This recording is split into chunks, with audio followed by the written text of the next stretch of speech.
Hello everyone. इस video में हम बात करने वाले हैं क्लास 10th में विज्ञान का चैप्टर नंबर 3 धातु एवं अधातु।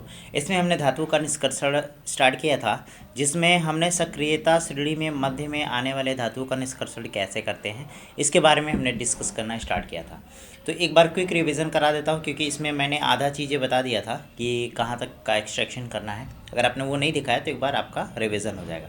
देखो, सक्रियता श्रेणी में जो मध्य में आते हैं उसमें जैसे आयरन, जिंक, लेड और कॉपर होते हैं।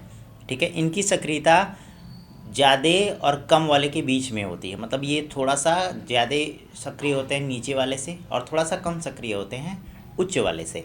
ठीक है, अब देखो, ये सल्फाइड और कार्बोनेट के रूप में पाए जाते हैं। तो सबसे पहले इन दोनों को ऑक्साइड के रूप में बदलना पड़ता है और उस ऑक्साइड से हम क्या करते हैं, फिर अपना प्योर धातु प्राप्त करते हैं। अब देखो, अब इसमें दो प्रोसेस होता है, एक होता है भर्जन और एक होता है निस्तापन। भर्जन क्या होता है?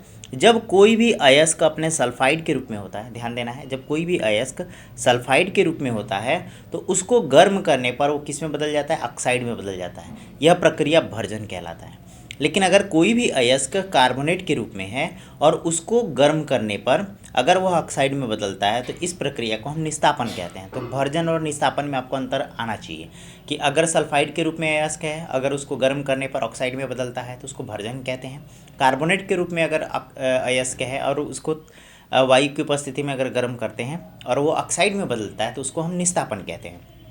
उदाहरण हमने बताया था भर्जन के लिए, जैसे जिंक सल्फाइड है, इसको ऑक्सीजन के साथ गर्म किया तो ये जिंक ऑक्साइड में बदल गया और सल्फर डाइऑक्साइड। अच्छा, एक चीज़ और है, इस प्रक्रिया में जो मध्य सक्रिय होते हैं उनको जब हम क्या बोलते हैं, निस्तापन या फिर निष्कर्षण जब उसका करते हैं तो उसमें हम अपचयन का उपयोग करते हैं। किसका उपयोग करते हैं? अपचयन। ये मैंने पहले भी बता रखा। अपचयन क्या होता है कि ऑक्सीजन का उससे अलग होना। ठीक है, जैसे यहाँ देखो, यहाँ ऑक्सीजन जुड़ रहा है, ठीक है, और यहाँ भी क्या हो रहा है? ऑक्सीजन जुड़ रहा है हमारा। यहाँ से कार्बोनेट में से कार्बन निकल गया, कार्बन डाइऑक्साइड बना लिया और जिंक ऑक्साइड में बदल गया। ठीक है, खैर इसको और थोड़ा सा डिटेल में आगे डिस्कस करेंगे। निस्तापन में देखो, हमने क्या लिया है? कार्बोनेट लिया, इसको गर्म किया तो ऑक्साइड में बदल गया और कार्बन डाइऑक्साइड अलग हो गया। अब देखो, अभी ये सिर्फ ऑक्साइड में बदला है, शुद्ध रूप में परिवर्तित नहीं हुआ है।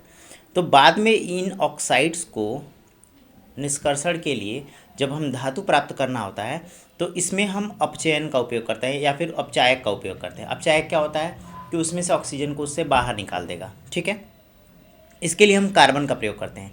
कार्बन के अलावा भी कुछ और अन्य अपचायक होते हैं जो हम थोड़ा सा और आगे बढ़ने पर पढ़ेंगे। देखो, कह रहा है कि जिंक ऑक्साइड है, इसको कार्बन के साथ गर्म करो। तो जिंक ऑक्साइड को कार्बन के साथ गर्म करोगे तो ये कार्बन जो है ऑक्सीजन के साथ मिलकर कार्बन मोनोऑक्साइड बना लेगा और यहाँ से जिंक अलग हो जाएगा सॉलिड के रूप में। ठीक है, तो यही हमारा है प्योर धातु। ठीक है, तो इस प्रक्रिया में हमने क्या किया है? कार्बन का प्रयोग किया है और ये क्या कर रहा है? ये अपचायक का काम कर रहा है। ठीक है, ऑक्सीजन को अलग करने का काम कर रहा है, यानी कि अपचायक का काम कर रहा है। ठीक है, अब देखो, कह रहा है कि धातु को उसके यौगिक से प्राप्त करना भी अपचयन प्रक्रम है। अपचयन क्या होता था कि ऑक्सीजन को उससे अलग कर देते थे। ऑक्सीजन को अलग करना ही क्या होता था? अपचयन होता था। और जहाँ ऑक्सीजन जुड़ता था वहाँ क्या होता था? वहाँ उपचयन होता था। ठीक है, तो यहाँ अपचयन भी हो रहा है और यहाँ उपचयन भी हो रहा है, दोनों प्रक्रिया इसी अभिक्रिया में हो रही है। अब आगे देखो, कह रहा है कि कार्बन यानी कि कोयले के रूप में हमको मिलता है। उपयोग धातु के ऑक्साइड को धातु में अपचयन करने के अलावा विस्थापन अभिक्रिया का भी उपयोग किया जा सकता है। देखो, जैसे यहाँ पे देखो, ऑक्सीजन को क्या किया है? ये विस्थापित कर दिया एक तरीके से। तो अपचयन तो हो रहा है, साथ ही साथ यहाँ विस्थापन अभिक्रिया भी हो रही है। तो अपचयन के साथ साथ ये विस्थापन अभिक्रिया का भी प्रयोग करता है। अत्यधिक अभिक्रियाशील धातुएं जैसे कि सोडियम, कैल्शियम, एल्यूमिनियम आदि को अपचायक के रूप में प्रयोग किया जा सकता है। जैसे हमने कार्बन का प्रयोग किया है ना, उसके जगह पे हम सोडियम, कैल्शियम, एल्यूमिनियम को अपचायक के रूप में प्रयोग कर सकते हैं। अच्छा, यहाँ क्वेश्चन क्या बनता है कि अपचायक के रूप में किन किन धातुओं का उपयोग किया जा सकता है? तो कार्बन के अलावा सोडियम है, कैल्शियम, एल्यूमिनियम। क्यों? क्योंकि इनकी सक्रियता ज़्यादा होती है, तो ये जिस अभिक्रिया में भाग लेते हैं वहाँ से उसको विस्थापित कर देते हैं। अभिक्रियाशील क्योंकि ये निम्नलिखित अभिक्रियाशील वाले धातुओं को उसके यौगिकों से क्या कर देते हैं? विस्थापित कर सकते हैं। जैसा मैंने बताया था, जैसे एक उदाहरण दिया हुआ है कि अगर मैग्नीशियम के ऑक्साइड है, यानी कि मैग्नीशियम डाइऑक्साइड है, अगर उसको एल्यूमिनियम के चूड़ के साथ गर्म किया जाता है तो कौन सी अभिक्रिया होती है? तो देखो, मैग्नीशियम डाइऑक्साइड है, यहाँ एल्यूमिनियम के साथ कर रहे हैं, तो ये क्या करेगा, ऑक्सीजन को यहाँ से सेपरेट कर देगा और यहाँ Al2O3 को अलग कर दिया, मैग्नीशियम हमारा अलग हो गया। और साथ ही साथ यहाँ उच्च ऊष्मा भी निकलती है। क्यों? क्योंकि ये ऊष्माक्षेपी अभिक्रिया होता है, ऊष्माक्षेपी अभिक्रिया है। ठीक है, तो एक चीज़ और याद रखिएगा, जो विस्थापन अभिक्रिया होती है वो ऊष्माक्षेपी, क्योंकि वो आसानी से तो अलग होगा नहीं। जब आसानी से अलग होगा नहीं तो उससे बहुत ज़्यादा ऊष्मा निकलेगी, इसलिए ऊष्माक्षेपी अभिक्रिया भी होती है। तो यहाँ से ऑक्सीजन क्या हो गया, अलग हो गया। ठीक है, अब चूंकि यहाँ से ऑक्सीजन अलग हुआ है तो इसको हम कहेंगे अपचयन, और यहाँ ऑक्सीजन जुड़ा है इसलिए इसको कहेंगे उपचयन अभिक्रिया। ठीक है, कह रहा है कि जिनका ऑक्सीकरण या फिर अपचयन हो रहा है वो क्या है, तो भैया इसका क्या हुआ है, अपचयन हुआ है, और इसका ऑक्सीकरण हुआ है। ठीक है, विस्थापन अभिक्रिया अत्यधिक ऊष्माक्षेपी होती है, जो मैंने पहले भी बता रखा है। अब चूंकि ऊष्माक्षेपी है इसलिए इसमें से ऊष्मा निकलती है, तो देखो यहाँ ऊष्मा भी दिया हुआ है। ऊष्मा कितनी अत्यधिक मात्रा होती है कि धातु एक गलित अवस्था में प्राप्त होती है। अब देखो यहाँ पे जो धातु प्राप्त हुआ है ना वो लिक्विड के रूप में है, लेकिन ऊपर जो धातु प्राप्त हुआ था वो सॉलिड के रूप में था। तो ये भी आपको याद रखना है कि जो अपचयन अभिक्रिया के थ्रू हम धातुओं को अलग कर रहे हैं वो लिक्विड के रूप में मिलती है, यानी कि गलित अवस्था में मिलती है। क्यों? क्योंकि ये ऊष्माक्षेपी अभिक्रिया है। ठीक है, आगे देखते हैं। कह रहे हैं कि वास्तव में आयरन ऑक्साइड यानी कि Fe2O3 के साथ एल्युमिनियम की अभिक्रिया का उपयोग रेल की पटरियों एवं मशीन पुर्जों की दरारों को जोड़ने के लिए किया जाता है। आपने बहुत जगह देखा होगा, अगर आपके सिटी में ट्रेन की पटरियां गई होंगी तो आप देखे होंगे कि दो पटरियों को जोड़ने के लिए जिस सोल्डिंग मशीन का उपयोग किया जाता है वो कुछ और नहीं होता है, वो फेरस ऑक्साइड होता है, Fe2O3 होता है। ठीक है, और इसका उपयोग क्या करते हैं, तो जो पटरियों की जो दरारें होती हैं या फिर मशीनों को जोड़ने का काम जो होता है वो इसी के थ्रू होता है, और इस अभिक्रिया को हम थर्मिट अभिक्रिया कहते हैं। यानी कि जो Fe2O3 के थ्रू एल्युमिनियम के साथ अगर हम लोहे को जोड़ते हैं तो उस अभिक्रिया को हम थर्मिक अभिक्रिया कहते हैं। ठीक है, तो आपसे ये भी पूछ सकता है थर्मिक अभिक्रिया क्या है, तो आयरन ऑक्साइड के साथ एल्युमिनियम की अभिक्रिया का उपयोग करके रेल की पटरियों या फिर मशीनियों के कलपुर्जों को जोड़ने का जो प्रोसेस है उसको ही क्या कहते हैं, थर्मिट अभिक्रिया। अब इसकी अभिक्रिया लिखोगे कैसे, तो Fe2O3 हो गया सॉलिड के रूप में, एल्युमिनियम के साथ इसको गर्म करना शुरू कर दिया तो हमारा आयरन अलग मिल गया और Al2O3 अलग हो गया, और इसके साथ बहुत सारी हीट भी रिलीज होगी। ठीक है, अब आगे चलते हैं। अगला टॉपिक है हमारा सक्रियता श्रेणी में सबसे ऊपर स्थित धातुओं का निष्कर्षण, यानी कि जो सबसे ऊपर वाले धातु बहुत ज़्यादा क्रियाशील है कि इसको इन्वायरमेंट पे रखोगे तो वो प्योर स्टेट में नहीं मिलेगा, वो दूसरे से अभिक्रिया करके कोई नया यौगिक ही बनाएगा। तो देखो सबसे ऊपर स्थित अत्यंत अभिक्रियाशील होती हैं क्योंकि इसमें कार्बन के साथ गर्म करके इसके यौगिक से प्राप्त नहीं किया जा सकता। उदाहरण के लिए कार्बन के द्वारा सोडियम, मैग्नीशियम, कैल्शियम, एल्यूमिनियम आदि के ऑक्साइड का अपचयन कर उन्हें धातु में परिवर्तित नहीं किया जा सकता है। जैसे अभी हमने मध्य अभिक्रियाशील वाली धातुएं थी तो उनको हमने क्या किया था कि जो अन्य धातु थे उसके साथ गर्म करके उसको गलित अवस्था में प्राप्त करके हम धातुओं को अलग कर सकते थे, लेकिन यहाँ जो अत्यधिक क्रियाशील होती हैं वो ईजिली सेपरेट नहीं होता, तो इसलिए हम जो ऊपर वाला जो प्रोसेस था वो यहाँ नहीं कर सकते, यानी कि भर्जन और निस्तापन के थ्रू जो हमने किया था वो यहाँ हम लोग नहीं कर सकते।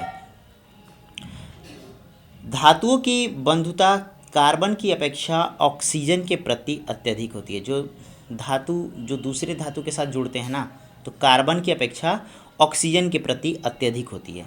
इन धातुओं को विद्युत अपघटनी अपचयन के द्वारा प्राप्त किया जाता है। अभी हमने क्या कर रहा था, अभी हम सिंपल गर्म कर रहे थे तो हमको चीज़ें मिल जा रही, बट यहाँ धातुओं को विद्युत अपघटनी अपचयन के द्वारा प्राप्त किया जाता है। अब इसमें उदाहरण के लिए दिया गया है जैसे सोडियम, मैग्नीशियम, कैल्शियम को उसके गलित क्लोराइडों में विद्युत अपघटन के द्वारा प्राप्त किया जाता है। यानी कि अगर हमको सोडियम, मैग्नीशियम, कैल्शियम प्राप्त करना है तो उसका गलित क्लोराइड लेना है और उसका क्या कर देना है, विद्युत अपघटन करना है। इससे हमको क्या मिल जाएगा, हमारा धातु मिल जाएगा। अब इसमें होता क्या है, जो हमारा कैथोड वाला रीजन है, जो ऋणावेशित इलेक्ट्रोड होता है उस पर धातु निक्षेपित हो जाता है। ठीक है, और जो एनोड वाला यानी कि धनावेशित वाला इलेक्ट्रोड होता है उस पर क्लोरीन मुक्त होती है, यानी कि वहाँ पर क्लोरीन हमारा अलग होता है। अब देखो जैसे हमारा सोडियम, मैग्नीशियम और कैल्शियम है तो सोडियम क्लोराइड के रूप में लेंगे, मैग्नीशियम क्लोराइड के रूप में लेंगे और कैल्शियम क्लोराइड के रूप में लेंगे। तो ये सोडियम, मैग्नीशियम और जो कैल्शियम है वो कैथोड पे हमारा मिल जाएगा और इसके जो क्लोराइड है वो हमारे एनोड पे चले जाएंगे। अभी उदाहरण के थ्रू इसको देखेंगे तो और अच्छे से समझ में आएगा। अब क्रिया क्या होगी, जैसे हमने कहा कैथोड पर क्या जाएगा, हमारा धातु जाएगा और एनोड पे क्या जाएगा, हमारा क्लोरीन जाएगा। क्लियर है। अब देखो कह रहा है कि एल्युमिनियम ऑक्साइड के विद्युत अपघटनीय अपचयन से एल्युमिनियम प्राप्त किया जाता है। जैसे अभी हमने ये ऊपर दिखाया है ना, कैल्शियम, मैग्नीशियम और सोडियम, उसी के थ्रू जो एल्युमिनियम ऑक्साइड अगर हम लेंगे उसका भी विद्युत अपघटन करेंगे तो हमको एल्युमिनियम मिल जाएगा। धातुओं का परिष्करण यानी कि एक तरीके से शुद्ध करना, उसको कैसे हम प्योर स्टेट में उसको पाएंगे। तो देखो कह रहे हैं कि ऊपर वर्णित अपचयन प्रक्रमों से जो भी धातु प्राप्त होती है वो शुद्ध नहीं होती है, ठीक है, यानी उसमें कुछ ना कुछ अभी इम्प्योरिटीज़ मिली होती हैं। इसमें अपद्रव्य होते हैं जिन्हें हटाकर शुद्ध धातु प्राप्त किया जा सकता है। जब तक जाहिर सी बात अशुद्धियाँ हटेंगी नहीं तो शुद्ध धातु मिलेगा नहीं। धातुओं से अपद्रव्य को हटाने के लिए सबसे अत्यधिक जो प्रचलित विधि है उसको कहते हैं विद्युत अपघटनीय परिष्करण। तो यहाँ से आप हेडिंग डाल के लिख सकते हो कि विद्युत अपघटनीय परिष्करण होता क्या है। तो हम बताएंगे कि ऊपर जो हमने निस्तापन या फिर भर्जन हमने जो प्रक्रिया अपनाया था या फिर ऑक्सीकरण के थ्रू हम धातु को जो प्राप्त कर रहे थे वो शुद्ध धातु नहीं होते हैं, उसमें कुछ ना कुछ अशुद्धियाँ मिली होती हैं। उन अशुद्धियों को दूर करने के लिए जिन विधि का उपयोग किया जाता है वो होता है विद्युत अपघटनीय परिष्करण, ठीक है।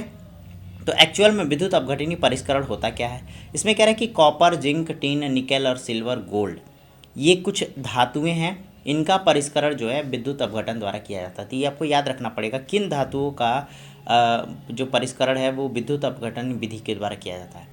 तो copper, zinc, tin, nickel, silver और गोल्ड। इस प्रकार अशुद्ध धातु को एनोड पर और शुद्ध धातु की पतली परत को कैथोड पर बनाया जाता है। अभी मैंने ऊपर बताया कैथोड पर हमारा धातु मिलेगा और एनोड पर क्या मिलेगा, क्लोरीन। तो ये अशुद्धि के रूप में होती है ना, तो याद रखना है कि जो हमारा शुद्ध धातु होगा, ठीक है, वो कैथोड पे ही मिलेगा और जो अशुद्धि होगी वो हमारा एनोड पे मिलेगा, ठीक है। धातु के लवण विलयन का उपयोग करके जो भी हम धातु लेंगे उसका क्या लेंगे, लवणीय विलयन लेंगे और उसमें विद्युत अपघटक के रूप में उसको इस्तेमाल करेंगे। अब विद्युत प्रवाहित करने पे वो दोनों सेपरेट हो जाएगा। विद्युत अपघट्य से जब धारा प्रवाहित होती है, यानी कि जो हम उसके क्लोराइड या फिर लवणीय विलयन लिए हैं उसमें जैसे ही विद्युत धारा प्रवाहित करते हैं तो एनोड पर स्थित जो अशुद्धियाँ होती हैं वो विद्युत अपघट्य में घुल जाती हैं, यानी कि जो भी अशुद्धि होगी, इम्प्योरिटीज होगी, उसमें घुल जाएगा। इतनी ही मात्रा में शुद्ध धातु हमारा कैथोड पर निक्षेपित होना शुरू हो जाता है, यानी कि जो शुद्ध धातु है वो किधर को भागेगा, वो कैथोड की तरफ भागेगा और हमारा शुद्ध धातु वहाँ से प्राप्त हो जाएगा। फिर कह रहा है कि जो अशुद्धियाँ होती हैं वो विलय में चली जाती हैं और ये एनोड पर निक्षेपित हो जाती है, यानी एनोड की तली पर जाके हमारा बैठ जाता है। अब इसको चित्र से समझाऊंगा और ज़्यादा आपको प्राप्त होगा।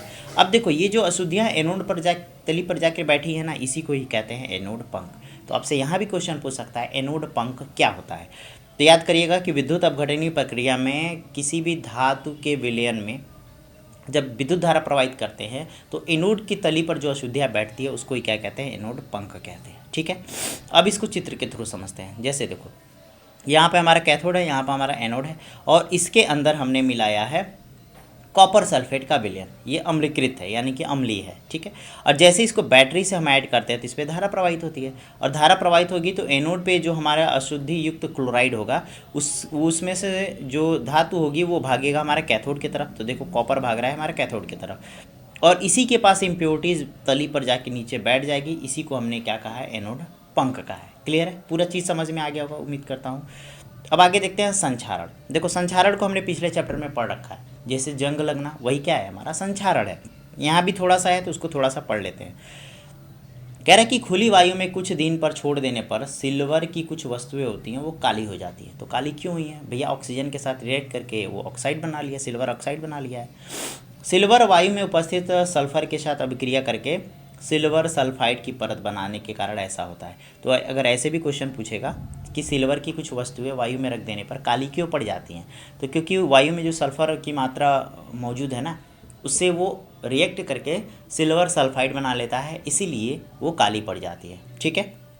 आगे देखो, आगे कुछ प्रश्न पूछा गया लेकिन उससे पहले इस टॉपिक को कंप्लीट कर लेते हैं। कह रहा है कॉपर वायु में आर्द्र कार्बन डाइऑक्साइड के साथ अभिक्रिया करता है जिससे इसकी सतह भूरे रंग की चमक धीमे धीमे खत्म हो जाती है। देखो तो कॉपर क्यों भैया भूरे रंग का हो जाता है, तो कॉपर इसलिए भूरे रंग का हो जाता है क्योंकि वो कार्बन डाइऑक्साइड के साथ अभिक्रिया कर लेता है, ठीक है। इस पर हरे रंग की परत चढ़ जाती है। जैसे आप कॉपर के बर्तन वगैरह देखे होंगे उस पर हरे हरे रंग की उस पर पतली परत चढ़ जाती है। वो बेसिकली कुछ और नहीं, कार्बन डाइऑक्साइड के साथ रिएक्शन के कारण हुआ है। हरा पदार्थ को हम बेसिक कॉपर या फिर कार्बोनेट होता है, ठीक है, तो कॉपर कार्बोनेट होता है CuCO3।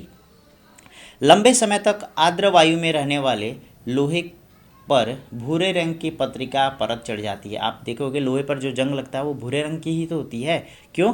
क्योंकि वो ऑक्सीजन के साथ रिएक्ट करके Fe2O3 बना लेता है, और इसी को क्या कहते हैं? जंग कहते हैं। वो जो भूरे रंग की जो परत चढ़ती है ना, उसको ही क्या कहते हैं? जंग कहते हैं।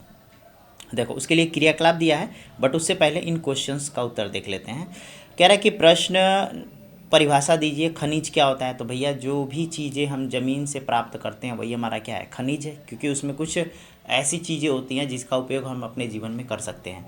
फिर अयस्क क्या है? उसको थोड़ा सा शुद्ध करके जो कॉमर्शियल के रूप में इस्तेमाल करते हैं उसको हम अयस्क कहते हैं। गैंग क्या कहते हैं? उसमें जो अशुद्धियाँ मिली होती हैं उसको गैंग कहते हैं। दो धातुओं के नाम बताइए जो प्रकृति में मुक्त अवस्था में पाई जाती है। तो हमारा एक सोना हो गया, एक Ag हो गया। धातु को ऑक्साइड से प्राप्त करने के लिए किस रासायनिक प्रक्रम का प्रयोग किया जाता है? तो ऑक्साइड से प्राप्त करना है तो एक तो हमारा भर्जन हो गया, फिर हमारा एक निस्तापन हो गया, ठीक है। तो ये आपको ये दोनों प्रक्रिया याद करनी चाहिए, और पिछले वीडियोज़ में हमने ये दोनों प्रश्नों को डिस्कस किया था और इस वीडियो में हमने इसको डिस्कस किया है। चलो आगे चलते हैं क्रियाकलाप 3.14 पर। कह रहा 3 परख नली लीजिए, जैसे कि हमने A, B और C लिया है। परख नली A, B, C का नाम दे दीजिए, और परख नली A में थोड़ा जल डालकर उसे कार्क से बंद कर दीजिए। देखो इसमें डाला है। अच्छा, इसमें ये भी कहा है कि जो परख नली है ना, पहले उसमें लोहे की कीलें डाल दीजिए। लोहे की कीलें डाल दिए। अब परख नली A के बारे में बात हो रही है कि इसमें थोड़ा सा जल डालकर कार्क को बंद कर दीजिए, तो हमने बंद कर दिया। परख नली B में उबलता हुआ आश्रित जल डालकर उसमें 1 ml तेल मिलाइए। अब देखो इसमें जल डाला, ठीक है, आश्रित जल डाला और उसमें थोड़ा सा तेल मिला दिया, फिर कार्क को बंद कर दीजिए। तेल जल पर तैरने लगेगा। जाहिर सी बात है भाई, तेल क्या होता है? जल के ऊपर तैरता है। वायु को जल में विहीन होने से रोकता है, और ये जो वायु है ना वो जल में ना मिल पाए, इसलिए ये क्या करता है? तेल उसको बचा लेता है। जाहिर सी बात है, जब तेल की परत आ जाएगी तो वायु उसके अंदर प्रवेश करेगा ही नहीं। परख नली C में कहा गया है कि इसमें थोड़ा सा निर्जल, यानी कि इसमें जल रहित यानी कि सूखा कैल्शियम क्लोराइड डालकर उसे कार्क से बंद कर दीजिए। तो कैल्शियम क्लोराइड इसमें डाल दिया गया, इसको ऊपर से कार्क से बंद कर दिया गया। अब ऐसा होने पर ये जो ऊपर वाली जो सूखी वायु है ना, वो सीधे लोहे के संपर्क में आ रही है, ठीक है। तीनों प्रक्रिया आपको समझ में आ गया। कह रहा है कि परख नली में कुछ दिन के लिए इसको छोड़ देना, यानी इतना करने के अरेंजमेंट करने के बाद इसको कुछ दिन तक छोड़ देना है। अब देखो होगा क्या, जो परख नली A में है ना, लोहे की कील पर जंग लग जाएगी। क्यों? क्योंकि ये वायु डायरेक्ट इसके कांटेक्ट में आ रहा है। तो जैसे जैसे वायु आएगा तो आयरन ऑक्साइड के साथ मिलकर आयरन ऑक्साइड बना लेगा, ठीक है। जबकि B और C में कील पर जंग नहीं लगती है। जो B और C है हमारा, इसमें जंग नहीं लगती है। क्यों? क्योंकि देखो इसमें एक तो पूरा जल भी इसके साथ लगा हुआ है, तो थोड़ा सा उसमें नमी आ गई, ऊपर से वायु भी है, तो ये पूरी की पूरी जंग लग जाएगी। इसमें देखो इसमें वायु नहीं है लेकिन जल है, तो नमी तो है ना, लेकिन वायु इसके साथ रिएक्ट नहीं कर पाएगा, इसलिए इसमें जंग नहीं लगेगा। तीसरे वाले केस में कह रहा है कि वायु तो है लेकिन जल नहीं है, यानी कि नमी नहीं है, तो वायु होने के बाद भी नमी नहीं है, इसलिए इसमें जंग नहीं लगेगा। तो यानी कि जंग लगने के लिए 2 चीज़ें ज़रूरी है, पहला नमी ज़रूरी है, दूसरा वायु ज़रूरी है। किसी एक के प्रेजेंस में जंग नहीं लगेगा, इसलिए ये बातें आपको याद रखना है। जंग लगने के लिए वायु और जल का होना ज़रूरी है, यानी कि नमी का होना बहुत ज़रूरी है। चलो, संक्षारण से सुरक्षा कैसे करते हैं? तो आपको पहले भी बताया जा चुका है कि इस पे लेपन करके, ग्रीस लगाकर, या फिर यशद लेपन होता क्या है कि जस्ते की पतली परत चढ़ाई जाती है, उसको ही हम यशद लेपन कहते हैं। पेंट भी कर सकते हैं, तेल लगाकर भी कर सकते हैं, ठीक है। कुछ और भी प्रोसेस है, जैसे क्रोमियम लेपन कर सकते हैं, एनोडीकरण, या फिर मिश्र धातु बनाकर भी लोहे को जंग से बचाया जा सकता है। यशद लेपन आपको बता चुके हैं कि लोहे या फिर इस्पात पर जंग की सुरक्षा के लिए उस पर क्या करो, जिंक या फिर जस्ते की पतली परत चढ़ा दो, उसी को क्या कहते हैं? यशद लेपन। तो यहाँ से आपसे क्वेश्चन पूछ सकता है यशद लेपन क्या है? तो लोहे या फिर इस्पात को जंग से बचाने के लिए टीन या फिर जस्ते की पतली परत जो चढ़ाई जाती है उसको क्या कहते हैं? यशद लेपन कहते हैं।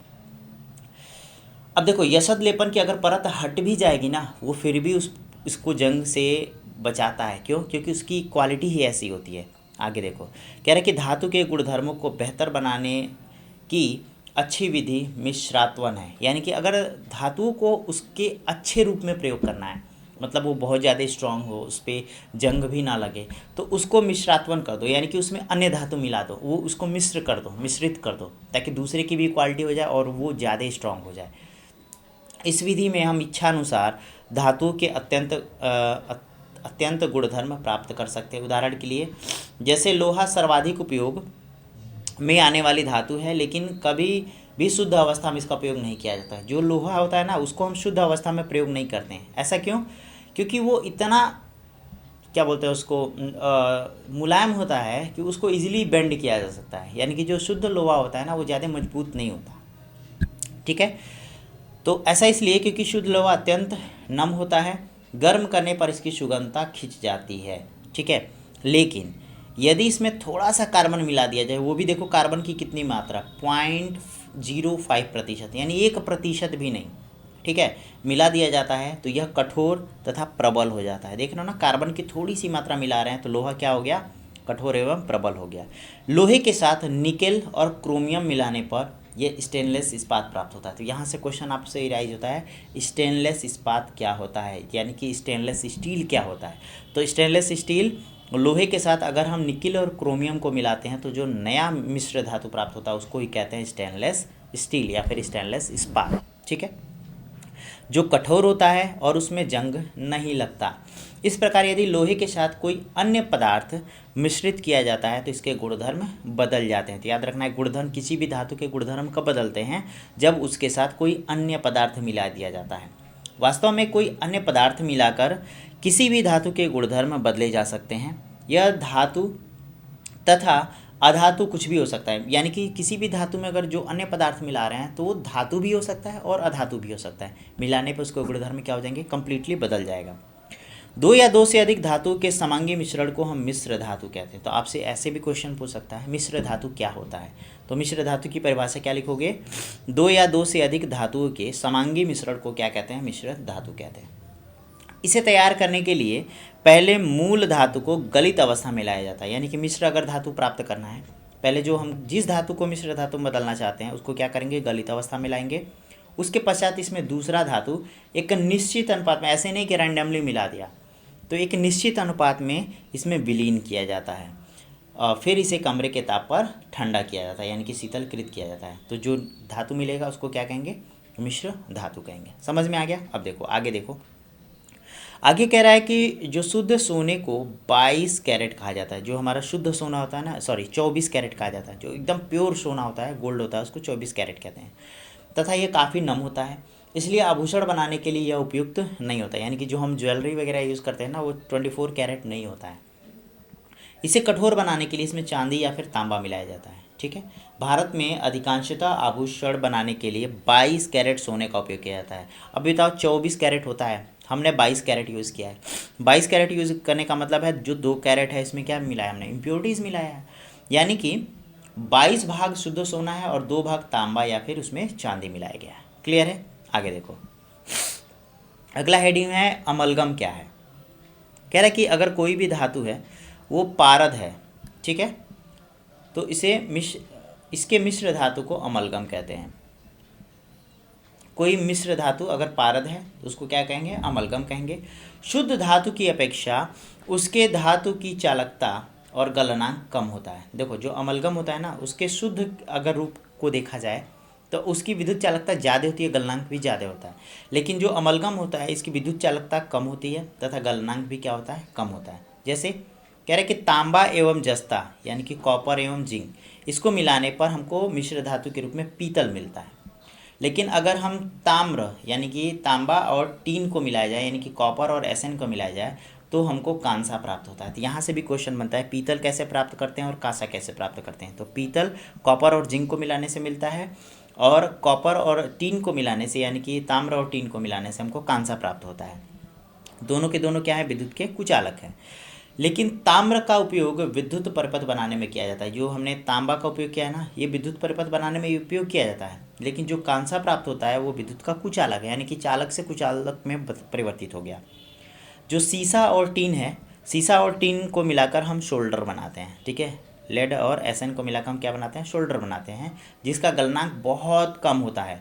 अब ये सोल्डर का काम क्या होता है, जो हम वेल्डिंग वगैरह उपयोग करते हैं ना, विद्युत तारों को वेल्डिंग उसमें उपयोग किया जाता है, तभी तो हम कहते हैं सोल्डर मशीन ले क्या होता है कि हम वेल्डिंग करते हैं। क्लियर है, इतना चीज़ें समझ में आ गया। अब देखो यहाँ पे कुछ पॉइंट्स दिए गए हैं, कह रहा है कि प्राचीन भारतीय धातु कर्म का चमत्कार। लगभग 1600 वर्ष पूर्व लौह कर्मियों ने दिल्ली में एक लौह स्तंभ बनाया था। जो लोहे वाली स्तंभ होती है ना, उस लौह स्तंभ को 1600 वर्ष पूर्व बनाया गया था दिल्ली में। उन्होंने जंग में लोहे को बचाने के लिए एक विधि विकसित की। इस स्तंभ की जंग से प्रतिरोधकता का अवलोकन विश्व के कई वैज्ञानिक कर चुके हैं।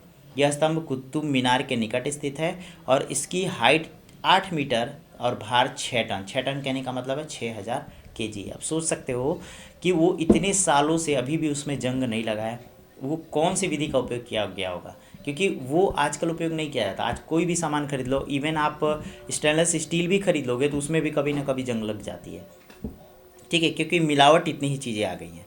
अब देखो यहाँ कह रहा है कि एक प्रश्न पूछा गया है, जिंक मैग्नीशियम कॉपर के धातु के ऑक्साइड है और धातुओं के साथ गर्म किया जाएगा तो क्या होगा। ये ऑक्साइड है ना, इनको कह रहा है कि कभी जिंक के साथ, कभी मैग्नीशियम के साथ, कभी कॉपर के साथ गर्म करो तो क्या क्या चीज़ें मिलेंगी।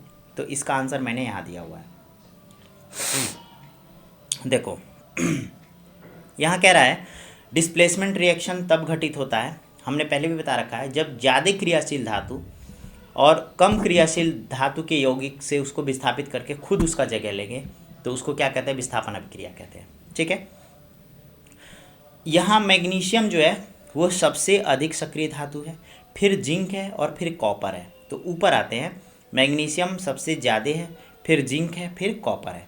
तो मैग्नीशियम अगर जिंक ऑक्साइड के साथ जा रहा है तो जिंक को अलग कर देगा, खुद क्या बना लेगा, मैग्नीशियम ऑक्साइड बना लेगा। ठीक है, अब जिंक है तो भैया जिंक को कैसे अलग करेगा, वो वैसे ही रह जाएगा। कॉपर सबसे कम क्रियाशील धातु है तो यहाँ कोई अभिक्रिया नहीं होगी। अब ऐसे ही आते हैं मैग्नीशियम ऑक्साइड के साथ। अब मैग्नीशियम ऑक्साइड है तो ये आपको पता है कि मैग्नीशियम वाला तो हल्का फुल्का रिएक्ट करेगा लेकिन ज़्यादा इफेक्ट नहीं डालेगा। अब चूंकि जिंक इससे कम क्रियाशील है इसलिए कोई असर नहीं पड़ेगा, कॉपर भी इससे कम क्रियाशील है इसलिए यहाँ भी कोई असर नहीं पड़ेगा। ठीक है, ऐसे ही कॉपर वाला अगर देखा जाए तो मैग्नीशियम भी इसको क्या करेगा, कॉपर को विस्थापित करके मैग्नीशियम ऑक्साइड बना लेगा। जिंक भी कॉपर से ज़्यादा क्रियाशील है इसलिए कॉपर को विस्थापित करके जिंक ऑक्साइड बना लेगा। ठीक है, और कॉपर उसके साथ ज़्यादा असर नहीं डालेगा, हल्का फुल्का रिएक्शन देगा। ठीक है, इसका उत्तर मैंने यहाँ रखा है, आप स्क्रीनशॉट लेके यहाँ पे देख सकते हैं। जो मैंने एक्सप्लेन किया ना वही यहाँ लिखा गया है। ठीक है, अब अगला क्वेश्चन था कि कौन सी धातु आसानी से संक्षारित नहीं होती। तो कौन सी धातु आसानी से संक्षारित नहीं होती भैया, तो जो हम मिश्र धातु बनाए थे ना वही आसानी से संक्षारित नहीं होती। लेकिन अगर ऊपर के कंपैरिजन में पूछा जाए तो संक्षारण की दृष्टि में मैग्नीशियम अत्यधिक प्रतिक्रियाशील होती है और आसानी से संक्षारित होगी। जाहिर सी बात है, जो ज़्यादा क्रियाशील होगी इन्वायरमेंट में उतना ही ज़्यादा रिएक्शन देगा ना। उसके बाद जिंक था तो जिंक भी इन्वायरमेंट के साथ रिएक्शन करेगा। कॉपर जो है वो कम क्रियाशील था, तो कॉपर जो है वो बाकी जिंक और मैग्नीशियम की तुलना में कम संक्षारित होगा, यानी कि संक्षारित नहीं होगा। मिश्र धातु क्या होते हैं, तो मैंने बताया भैया, मिश्र धातु किसी पदार्थ में किसी दूसरे धातु को निश्चित अनुपात में मिलाने से जो नया धातु प्राप्त होता है उसको मिश्र धातु कहते हैं। और इसकी कठोरता बढ़ जाती है, गलनांक उसका कम हो जाता है, गलनांक भी बढ़ जाता है, मतलब आसानी से नहीं गलता। ठीक है, तो उम्मीद करता हूँ कि ये सारी चीज़ें समझ में आ गई हैं। अब नेक्स्ट वीडियो में हम डिस्कस करेंगे आपने क्या सीखा, और साथ ही साथ जो इसके अभ्यास प्रश्न दिए गए हैं इन सभी को उस वीडियोज़ में डिस्कस करेंगे। तो मिलते हैं आपसे अगले वीडियो में।